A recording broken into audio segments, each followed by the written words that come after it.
England, autumn 1817. A young mother walked into Pritchard's provision shop, carrying her hungry baby in one arm and a small jug of milk in the other. Before winter ended, the Duke of Ravensmere would risk his fortune, his reputation, and his heart for the mother and child standing before him. The wind off the moor carried the first true bite of the coming winter, and it followed Marin Belrose through the door of Pritchard's provision shop like something that meant to finish what the cold outside had started. Her cloak was thin. Her boots had long since given up keeping out the damp. Against her chest, wrapped in a blanket worn nearly to lace, her daughter, Elsie, stirred and whimpered. Marin had not slept in 2 days that could rightly be called sleep. She had counted her coins so many times that morning that she no longer needed to look at them to know the sum. It was not enough. It had not been enough for a week. In her free hand, she carried a small covered jug of milk. Near a shelf stacked with tins of imported tea, a tall man in a dark greatcoat stood examining a ledger the shopkeeper had left open for his inspection. He did not look, at first, like a man who belonged in a village shop at all. His coat was cut too well. His bearing was too still, too composed, the stillness of a man accustomed to rooms falling silent when he entered them. He was Alastair Fenwick, Duke of Ravensmere, and he owned more land in the county than any 3 of his neighbors combined. His thoughts, as they so often did when the season turned, had drifted toward Ravensmere Hall, toward its silent corridors, its nursery kept dustless for nearly 15 years for a child who would never occupy it. His wife had died in that house. His son had died 3 days after her, having never once opened his eyes to see it. Alastair had not remarried. Society, in time, had stopped expecting him to. He noticed Marin the way a man notices a single candle in a dark window, not because it is bright, but because everything around it is not. She approached the counter with the particular carefulness of someone trying not to be noticed and failing entirely. Gideon Pritchard, the shopkeeper, did not glance up. He was a narrow man with spectacles perched at the very end of his nose, and he valued the sound of coins far above the sound of a customer's voice. "Mr. Pritchard," Marin's voice was low, "careful not to carry. I need you to take this back." She set the jug upon the counter. Pritchard's pen paused. "You took that on credit 3 days past," he said, without looking up. "Against your husband's wages. I know what I took it against." Marin's arms tightened around Elsie. "The estate says there is nothing further owed. My husband's account was closed the day he was buried. And the laundry I did for the Whitfield house, they've no more need of me. I have nothing coming in, Mr. Pritchard. Nothing at all. What is a mother meant to choose when there is no choice that does not cost her child something?" Pritchard closed his ledger with a small, final sound. "This isn't a poorhouse, Mrs. Belrose. I extended you credit on trust. If I take that jug back now, opened and handled as it's been, I can't sell it again at any decent price. Please." The word cost her something to say. "I can manage without coal a while longer if I must. But if I keep the milk and cannot pay for it, you'll send someone for the debt, and then I'll have neither the milk nor the coal nor—" She stopped. Her voice had begun to shake, and she would not let it break in front of strangers. Elsie, as though she understood the stakes of the conversation being held over her small head, began to cry. Not the ordinary fussing of an infant, but a thin, raw, hungry sound that seemed to scrape along the inside of every ear in the shop. The other customers found reasons to study the shelves. They did not want to see it. Who could blame them? It is easier to look away from hunger than to look at it and do nothing. But near the tea shelf, Alastair Fenwick was not looking away. He watched her chapped hands tighten around her daughter, her chin lifting even as her eyes glistened, refusing to let the shop see her weep. He had spent 15 years surrounded by people who wanted something from him, his signature, his influence, his fortune, and could not recall the last time he had watched a woman ask for nothing at all, only for permission to give something back.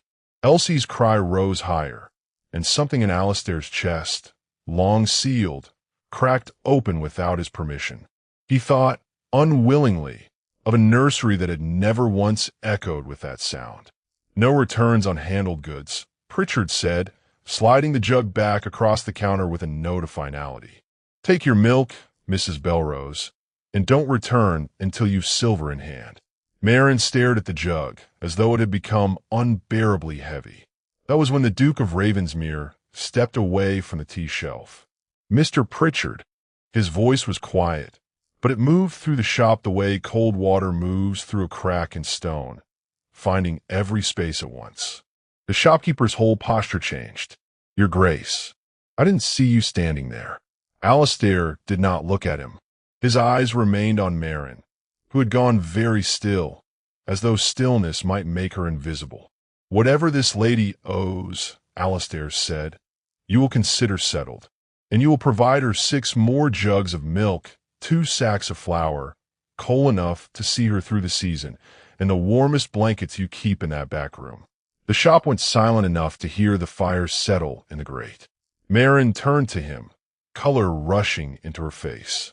No, she said before he had even finished. I don't want a charity, sir. I only wanted my milk returned. This is not charity. Something in his voice had gentled, though his bearing had not. It is one parent recognizing another who is trying not to let her child go without. Would you have accepted it, in her place, or would pride have one, even as your child cried in your arms? Marin looked down at Elsie, whose small face had gone red with hunger, fists flailing weakly against the thin blanket. Whatever pride told her to do, it could not compete with that sound. The milk, she said finally, quietly. The milk and 1 blanket. Nothing more. I won't take what Elsie doesn't need. It was not the answer Alistair expected. Every person who had ever stood before him wanting something had wanted all of it. This woman, who had almost nothing, was handing pieces of his offer back. He studied her for a long moment, and something in his careful composure shifted, though he could not yet have named what. My carriage is outside, he said. Let it take you home. She hesitated, glancing toward the window as though the request itself were a kind of trap. I live at the edge of the village, sir. It's no place for a gentleman's carriage. A carriage is only wood and wheels, he said. It goes where it is told. She did not argue further. She had no strength left for it. What Alistair found at the end of that short, jolting ride struck him harder than he had expected. The cottage leaned as though the wind had been arguing with it for years and was slowly winning. Wind slipped freely through gaps between the boards. The roof had been patched so many times it scarcely resembled a roof at all. Inside, through the door Marin opened only reluctantly, he glimpsed a single room where mother and child clearly shared the same narrow bed each night, not from affection alone, but because it was the only way to keep the baby from the cold. He said very little as he returned to the carriage. He did not need to. By the time Ravensmere Hall rose before him, gray and vast against the darkening sky, Alistair had already made his decision, though he had not yet decided how far he was willing to let it take him. He thought of the northern gatekeeper's cottage, empty and sound-roofed, and used since before his father's time. He thought of Marin's stubborn refusal, her insistence on earning rather than receiving. Charity, she would refuse again. But what if it were not charity at all? He called for his steward before he had even removed his coat. Have a northern cottage opened, he said, and prepare it to be lived in. His steward frowned. Your Grace, might I ask for whom? Alistair looked toward the window, toward the direction of the village, where somewhere a hungry child was finally, he hoped, being fed. For someone, he said, who was about to be offered honest work. Marin stood on the frost-hardened path the next morning, staring at the letter Alistair's steward had pressed into her hands, and could not decide whether to be grateful or afraid. The paper was fine, the hand elegant, the offer plain. Work at Ravensmere Hall, tending the estate's still room and nursery linens, wages paid weekly, and use of the gatekeeper's cottage on the northern edge of the park for as long as she remained employed. She read it twice before she understood why her stomach had tightened instead of loosened. Was this truly work, or was it charity wearing a more convincing coat? She walked to the hall that afternoon with Elsie bundled against the cold and found the Duke in his study, standing rather than seated, as though he had been waiting for her rather than merely expecting her. "I cannot accept this," Marin said, before he could greet her. "Not as it's written.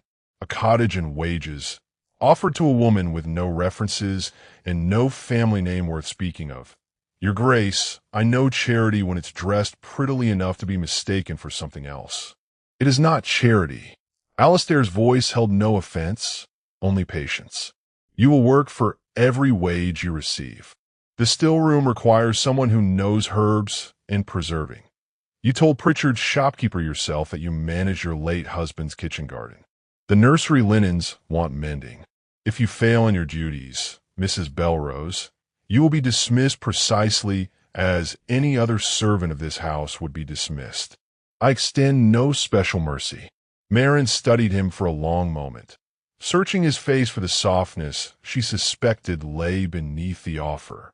She found none, only the flat, businesslike patience of a man stating terms he expected to be honored.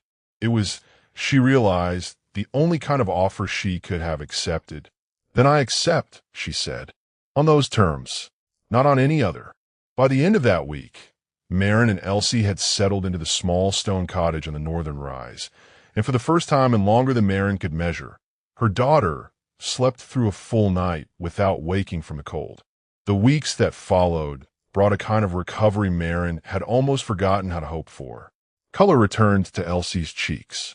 The hollows beneath Marin's eyes softened. She worked hard, harder, some mornings, than the position strictly required, because the still room's herbs and the nursery's careful mending were the first things in a long while that had asked something of her besides survival. Alistair began finding reasons to walk the northern path. At first he told himself it was ordinary diligence, a landlord inspecting a tenant's welfare, nothing more. But the visits grew more frequent than diligence required, and he did not examine too closely why. A man can tell himself many things. How long before the excuses stop convincing even him? He watched Marin mend a torn hem with the same steady patience she brought to everything. He watched her return 3 shillings to his steward when an error in the ledger overpaid her, walking the distance back to the hall in the cold simply to correct it. When a basket of fine foods arrived from the hall's kitchens, unbidden, she kept only what she and Elsie required and sent the rest back with a note thanking him but declining what was not earned. He had known men of considerable rank who took every advantage offered them without a flicker of conscience. He had never, in 37 years, known anyone of any rank who gave things back. It was Elsie, in the end, who undid the last of his reserve. He had not meant to grow fond of the child, but she reached for him one afternoon with the unguarded trust only infants possess, and something in his chest, something that had been shut fast since a nursery 15 years gone, opened without his consent. He carved her a small wooden horse that winter, working the shape by firelight, though no one had asked it of him. Marin watched him with the child and began, slowly, to see the man beneath the title. The Duke who made servants nervous with his silence became gentle and unguarded around her daughter. One evening, sitting by the cottage hearth while Marin worked, he spoke, haltingly, as a man and used to the exercise, of his wife, and of the son who had lived only 3 days beyond her. "I have not spoken of them in years," he admitted. "Not properly. People assume grief like mine wants silence. Mostly it only wants to be permitted to exist."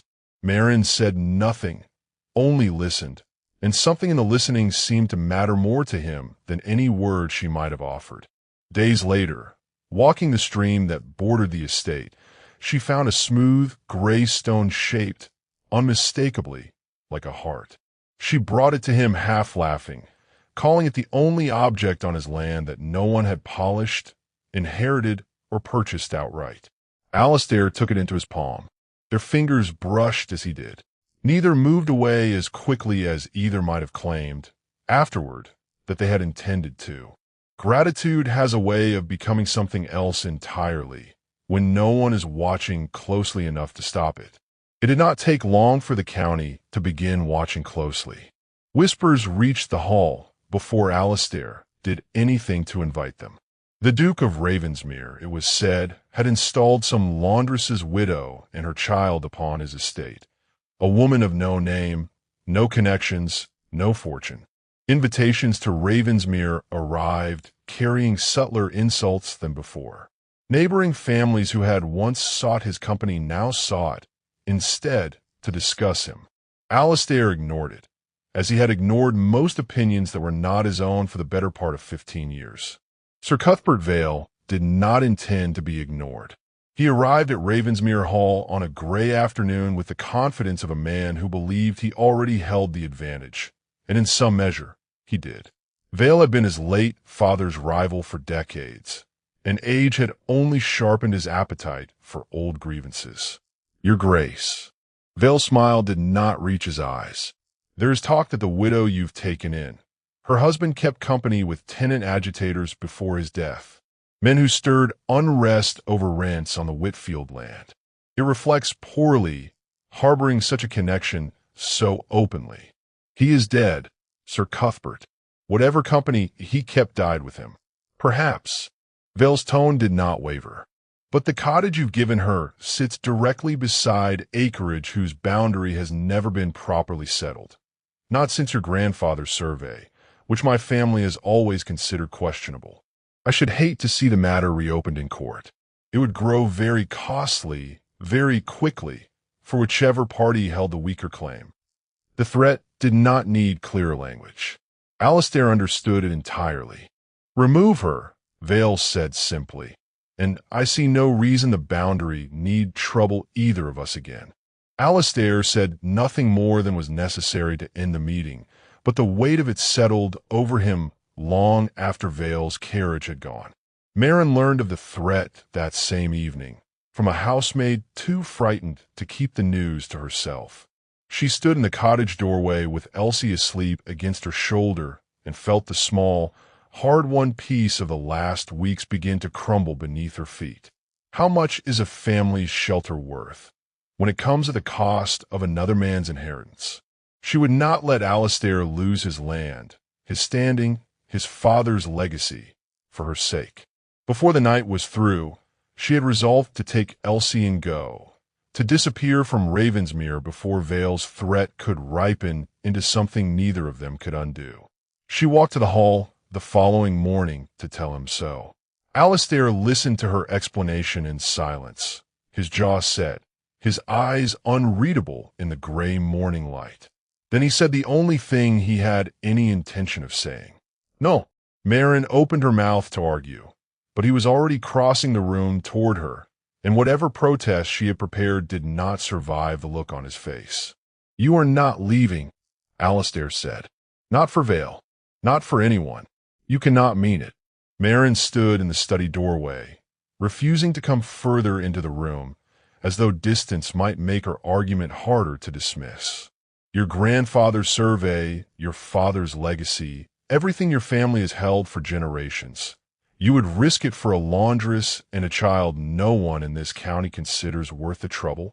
I would risk considerably more than a boundary dispute, Alistair said, before I would send you back to that leaning cottage at the edge of the village. Sir Cuthbert Vale does not make idle threats. Neither do I. Was there ever a version of this conversation where either of them was going to win it outright? Marin pressed her palms together, as though she might physically hold herself steady. I have caused you enough trouble already, Your Grace. Let me take Elsie and go. Find some other position, some other town where no one asks questions about a widow's husband or a duke's northern cottage. No, Alistair's voice did not rise, but did not need to. You will not solve Vale's greed by handing him exactly what he wants. He turned from her and rang for his steward before she could argue further.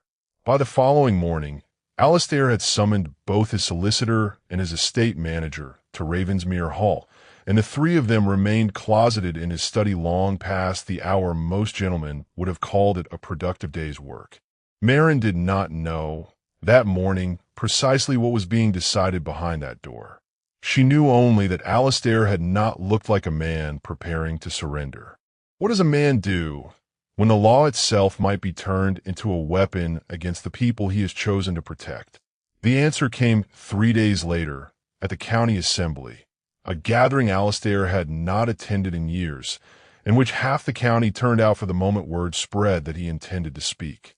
He stood before them in the assembly hall, Vale seated near the front with the satisfied posture of a man expecting victory, and Alastair did not waste time on pleasantries.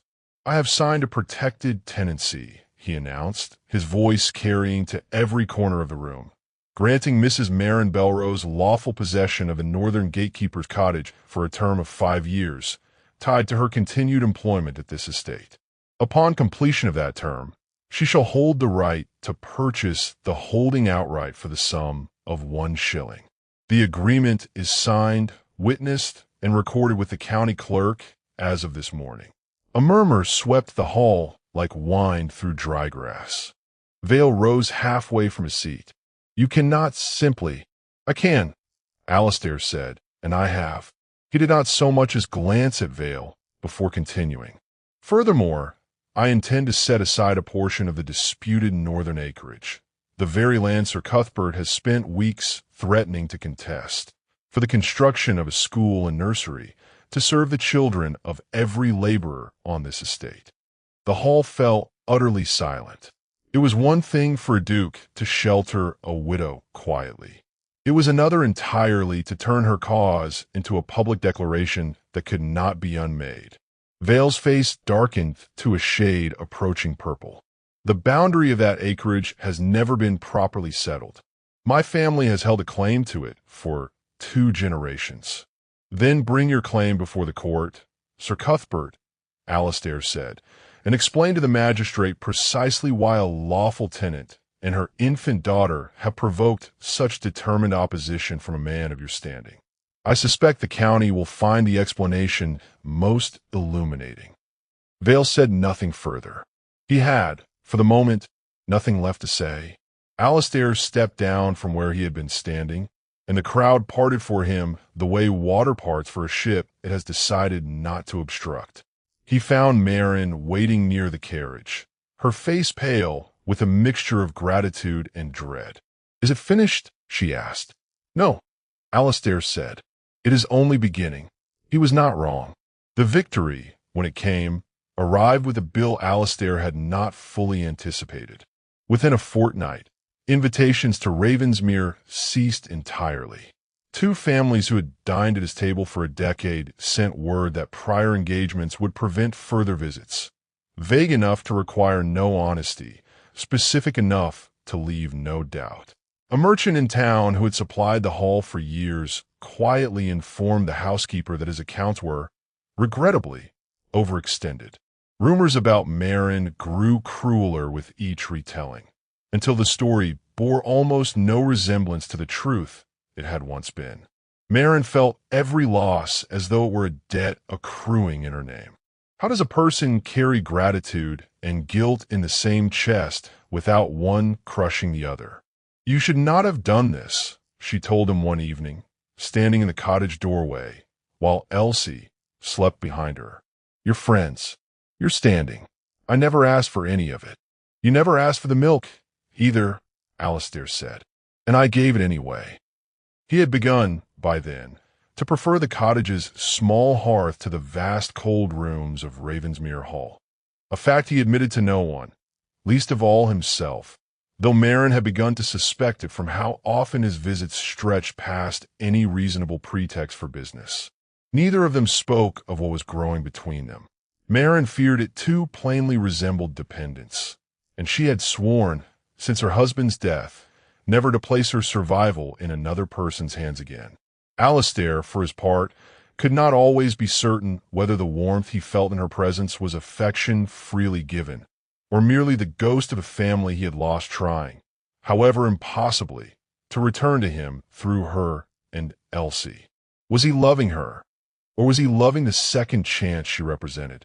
He had not yet found an answer when December brought the worst storm the county had seen in a generation. It began quietly enough, snow drifting past the windows of Ravensmere Hall in soft, deceptive silence. By nightfall, The wind had turned vicious, screaming through the eaves, piling drifts against every door. Alistair sat alone before his fire, uneasy in a way he could not entirely name, his thoughts turning again and again toward the northern cottage and its old, much-patched roof. The pounding came just past midnight. He reached the door before any servant could, and threw it open to find Maren collapsed nearly onto the threshold, her cloak frozen stiff, her lips blue with cold, her whole body shaking too violently for speech. "Maren!" He caught her before she could fall. "Where is Elsie?" "The roof," she gasped. "The roof came down. I couldn't lift the beam. She's beneath it, Alistair. She's still beneath it." He did not wait to hear more. He wrapped his own coat around her shoulders, called for no one, and pulled her back out into the storm with him, half carrying her against the wind that seemed determined to drive them both to their knees before they had gone 100 yards. The climb to the northern rise had never felt so long. Snow blinded them at every turn, erasing the path Alistair had walked 100 times before until he was navigating as much by memory and instinct as by sight. Maren stumbled twice, and both times he hauled her upright without slowing, because slowing was a luxury neither of them could afford. When the cottage finally emerged from the white chaos ahead of them, Alistair felt something in his chest go cold in a way the storm alone could not account for. The center of the roof had caved entirely inward. Broken timber and snow choked the doorway. The small home that had, in a few short months, become the center of everything he had rebuilt his life around, now stood as a ruin against the black sky. "Elsie!" Maren's voice tore through the wind, raw and desperate. For one unbearable moment, there was nothing but the storm's howl in answer. Then, faint and thin beneath the wreckage, a baby's cry rose into the night, frightened, furious, and impossibly alive. They reached the wreckage together, and there was no time left for caution. Alistair tore at the broken timber with his bare hands, snow biting into torn skin he would not feel until morning. Maren worked beside him, pulling boards free with a strength her exhausted body should not have possessed, guided only by the thin, furious cry still rising from beneath the ruin. How much can a body endure when the alternative is unthinkable? "There," Alistair said, finding the beam that had come down across the collapsed trapdoor. It was thick oak and settled at an angle that meant no single board would move until it did. He set his shoulder beneath it and heaved. For one terrible moment, it did not give at all.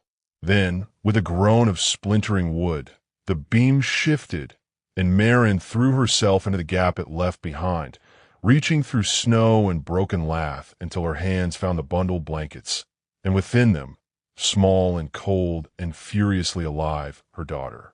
"I have her." Maren's voice broke on the words. "Alistair, I have her. She's here, she's alive."